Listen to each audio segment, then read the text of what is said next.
Hello, welcome to Jefferson Online's Cost Accounting class.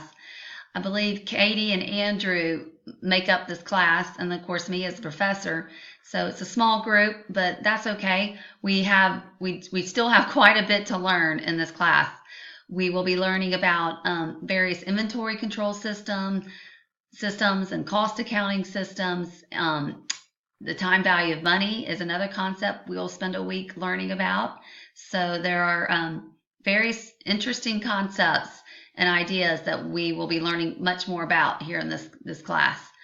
As you all know, I'm very active and I follow up with emails pretty quickly.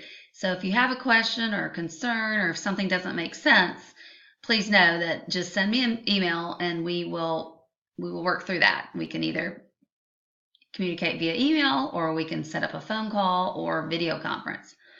But I look forward to working with you all, and we all, I think, kind of know each other at this point. So I look forward to the next 8 weeks. Welcome to the class, and I'll see you in the virtual classroom. Thank you. Bye.